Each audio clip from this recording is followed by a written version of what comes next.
Hi Pilgrims, my name is Angie Payne. I'm with the Center for Advanced Spatial Technologies at the University of Arkansas, and I'm excited to be with you today to share some recent updates to the Rising Above Rohwer Reconstructed website. While I wish we could be meeting in person, obviously, it's nice to have this virtual option so that we're all able to share information and still share the pilgrimage, but from the comfort and safety of our own home. So thank you, Kamiko, for organizing this as an option. A little about myself. My background is in history and archaeology, but I've always had an interest in technology. So that landed me at the Center for Advanced Spatial Technologies at the U of A, which is where this project began in 2013. So let's get started. So the Rohwer Reconstructed project began with the recognition that we have a wealth of materials in different collections here in Arkansas that are related to the history of both Rohwer and Jerome. A lot of those materials are unique in that they're not available in any other archive. And before this project, many of those materials were not available digitally. So the impetus for the first phase of the project was to connect to all of these different institutions and to assist in the digitization of those materials, and to also create a centralized online archive to house those. Other parts of the project grew, and those include, in addition to the archive, a series of online maps that help tell the history of the camp, a 3D reconstruction of a barracks block, and then also a project timeline. This project has continued to grow over the past 7 years, and we are now adding materials related to Jerome in the most recent phase. So this project has been largely funded by the Japanese American Confinement Sites Program through the National Park Service. The first 2 phases of work are primarily related to adding materials to the site related to Rohwer, and in the third current phase, we're also adding materials related to Jerome. So hopefully when it's all said and done, we'll have a comprehensive website of Arkansas-based material that are related to both camps here in Arkansas. If you look at the bullets listed under each phase, the first bullet shows all of the different archival institutions that have been a part of this project who have contributed materials to our online archive. And you can see how those numbers of institutions have grown over the years. Of particular mention is also Kimball Erdman, who is in the University of Arkansas Department of Landscape Architecture. He's been our primary research historian on the project and has led a number of students in historic research that has contributed to the final materials present on the final website. Again, I'm with CAST, and our primary role has been to kind of serve the technology. That includes managing the project database, the digital maps, and the 3D reconstruction.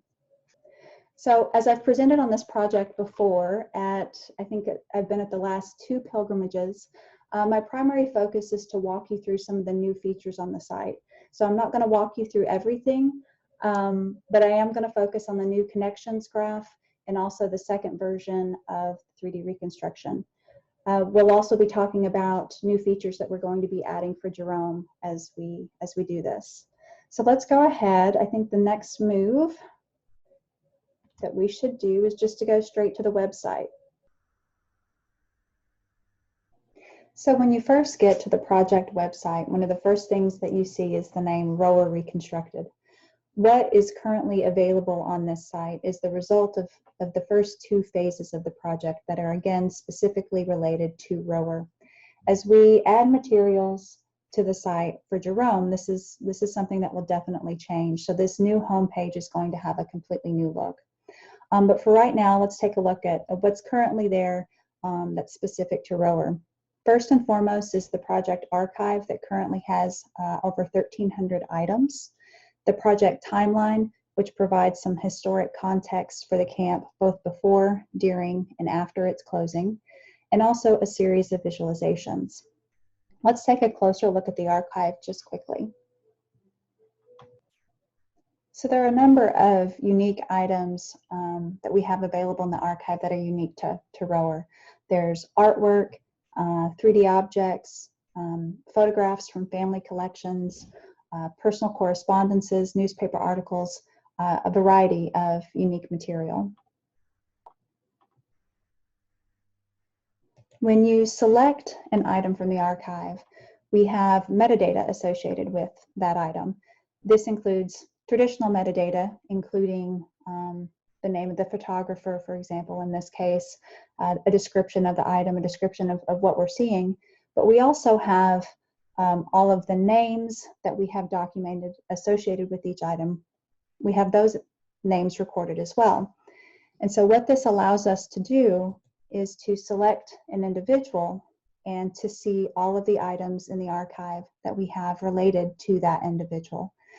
In this case, with Ruth Yanomoto, I believe she actually participated in the documentary Time of Fear. So we have her interview from Time of Fear, as well as a number of photographs available from her family collections that were then donated to the collections at UALR and uploaded to the archive as part of this project. Another interesting way that we can explore all of the names associated with the archive is through the connections graph. So you can access the connections graph by going to the visualization tab. And the first thing that you see is just kind of a blob of dots, which doesn't make a whole lot of sense when you first look at it. So there's different ways to explore, but one of the primary methods that I recommend is by searching either by the name of an individual or a topic of interest. So in this case, we're going to search for Ruth Yanomoto again, and we're able to see Ruth's name along with other members of her family. So by selecting Ruth, we get a visual representation of the items that are available in the archive that are related to Ruth. We can hover over the individual item name and also see the names of other people who are referenced, in this case, in a photo that also includes Ruth. So this just provides kind of an interesting visual representation of the items in the archive and how they're related to the people as well. And so if you zoom out, you're able to pan around and look at some of the different features. Here's a yearbook, for example, that includes all of the names that were listed in 1945. So we're able to click on that. And then if we're interested in seeing the actual yearbook itself, we can go view that item in the archive. So this is just kind of an interesting way to explore the different connections that are available between people and items.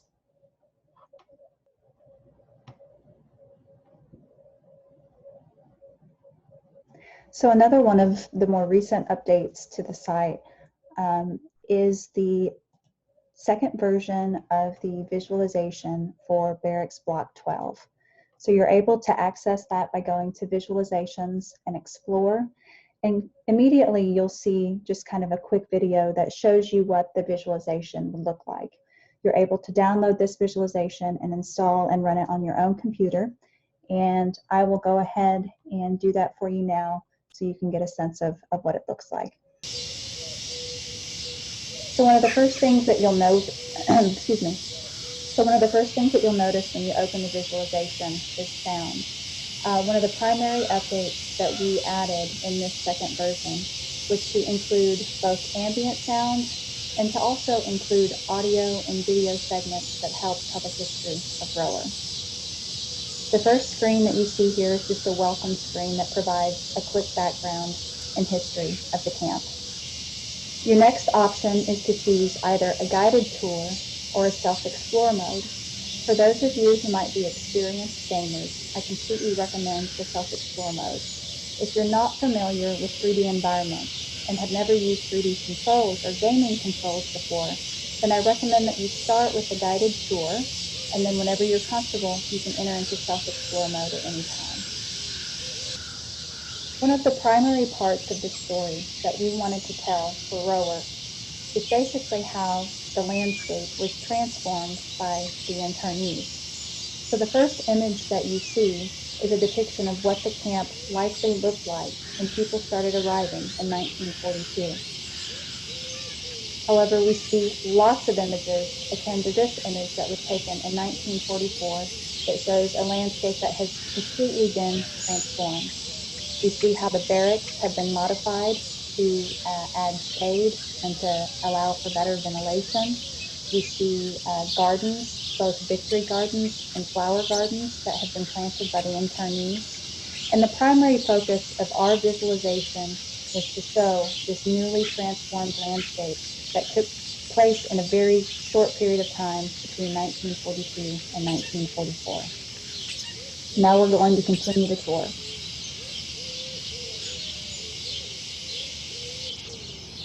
So with the guided tour option, you're pulled along a path. And every once in a while, you'll come upon a stop, but you're given full control to look around and look at the different features around you. When I hit spacebar, I'm going to receive the information for the first stop. They were barracks, army barracks with tar paper covering, and they were arranged in very military style, and the mess hall was in the middle. It was a block like this, and about a dozen barracks all in a row, and in the middle of the block was the mess hall, the laundry room, and the shower, and we all... So one of the primary features of this second version is a series of audio files and also video interviews that describe how people remembered what life was like at Rohwer.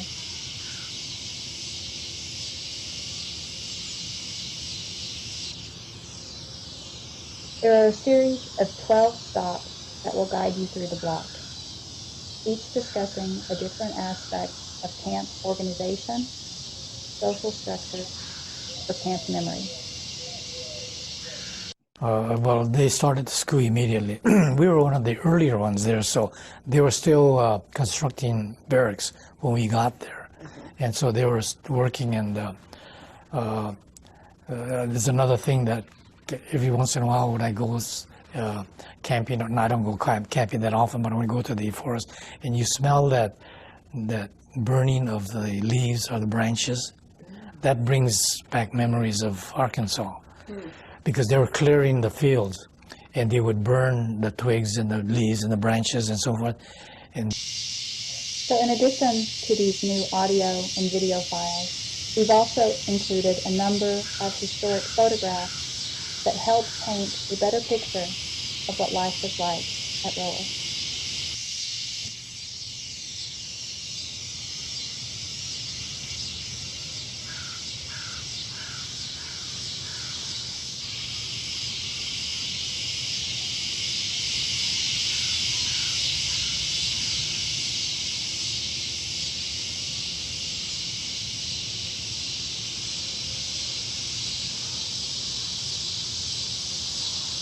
October 31st, 1942.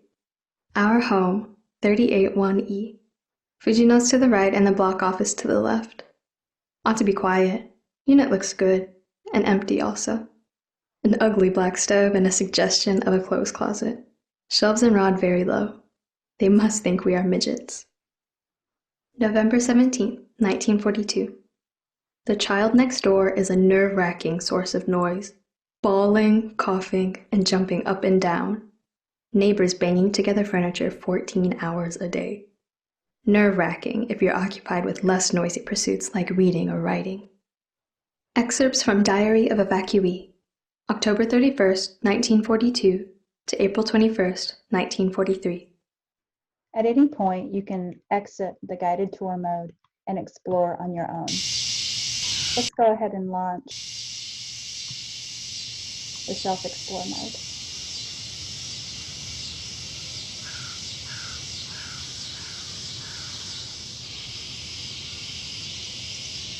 In self-explore, you're able to use traditional gaming controls to walk around.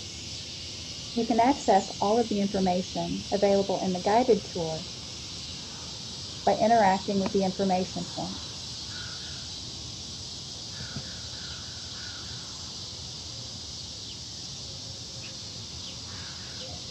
In addition to the information points, there are additional black and white photos that provide perspectives that are similar to what you see in the visualization. These photos were extremely important in helping us maintain the proper look and feel for the camp.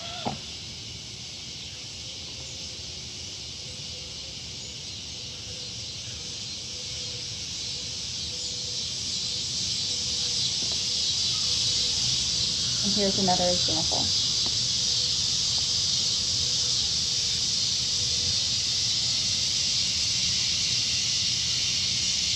So please take a look at the website, download the visualization, and take a walk around Rohwer.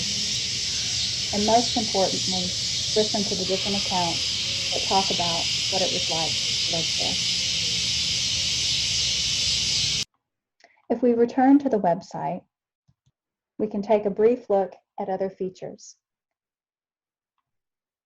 In the Visualizations tab, we also have a series of maps that go from a national to a regional perspective and discuss the evacuation of evacuees to Arkansas. As part of the next round of funding, we will include maps that are related to Jerome. And just quickly, I can walk you through some of those maps now. So this is a GIS software, which is the software that we use to create the maps. The area that I have in my view is the area of the Jerome camp as it appears today. You can see in the middle that the cistern that held the water for the camp is still present. And also in the southwest corner, we have the smokestack from where the hospital would have been. These are the two primary features that still exist at Jerome. There's also a few buildings just to the west of the cistern that you can compare. As we begin to look at historic imagery through the years, this is the imprint that the camp left in 1949. This is considerably different from what is visible today. On top of this historic image, we can begin to overlay the structures of the camp. These structures, which can be toggled off and on, were taken from the as-built drawings that were created by the WRA when the camp was constructed. This is just an example of the series of map layers that are compiled together that in the end will be published on the final website. So as the second phase of Rohwer has now wrapped up with the completion of the new connections graph, the addition of archival materials, and the second publication of the block reconstruction, we are now beginning similar efforts for Jerome. As part of the current phase of funding, we are adding over 600 items to the project archive. We are also creating a new series of digital maps for Jerome and expanding the current historic timeline. Finally, we will also work with educators at AETN to create professional development curriculum that will use this website to incorporate history related to the camps in K-12 curriculum. We see this as a vital part of the project that promotes the education of younger populations about the history of Rohwer and Jerome and Japanese American incarceration in Arkansas. There have been a number of people and institutions that have been involved with this project since the very beginning. Again, complete credit goes to the National Park Service for funding these efforts, as well as to a number of project partners that have been working on this from all different corners of the state. I encourage you to check out the Rising Above project website, download the visualization, explore the archive, check out the new connections graph, and please contact us if you have any suggestions or additional information that we can include to make this site better. Thank you for your time.